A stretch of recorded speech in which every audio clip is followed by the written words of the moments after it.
BRS నుండి 10 మంది ఎమ్మెల్యేలు వెళ్ళి కాంగ్రెస్‌లో చేరి, ఆ తర్వాతన వాస్తవంగా నైతికత, అనైతికత అయితే బీఆర్ఎస్‌కి ఆ నైతికత లేదనినే చెప్తా. ఎందుకంటే వాళ్ళు ఇంతకుముందు 2 సార్లు కూడా చేర్చుకున్నారు.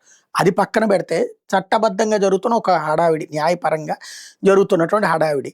ఆ రోజున మరి న్యాయస్థానాలు ఎందుకు యాక్షన్ తీసుకోలేదో ఎవడికి అర్థం కాదు. ఇప్పుడైతే యాక్షన్ తీసుకున్నాయి. అందులో భాగంగా సుప్రీంకోర్టే సీరియస్ అయినటువంటి వేళ స్పీకర్ ప్రసాద్ తాజాగా 5గురి మీద అనర్హత వేటు కుదరదని తేల్చి చెప్పారు. ఎందుకయ్యా అంటే ఇప్పుడు సుప్రీంకోర్టుకి ఇచ్చిన అఫిడవిట్‌లో ఒక విచిత్రమైన విషయం తెలిసింది. ఈ ఎమ్మెల్యేలు ఎవరైతే 10 మంది రెబెల్స్ అయ్యి అటుకు వెళ్లారో వాళ్ళంట మేము ఇక్కడే ఉన్నామని చెప్పడం ఒక ఎత్తయితే, దానికి సాక్ష్యంగా ఆడు చూపించింది ఏంటంటే ప్రతి నెలా కూడా ఖర్చుల కోసం అని చెప్పేసి ప్రతి ఎమ్మెల్యే రూ. 5,000 బీఆర్ఎస్ ఎల్పీ అంటే బీఆర్ఎస్ శాసనసభా పక్షానికి డొనేట్ చేయాలంట. అట్లా డొనేట్ చేస్తూ వచ్చాం కాబట్టి మేము బీఆర్ఎస్‌లోనే ఉన్నామని చెప్పారట.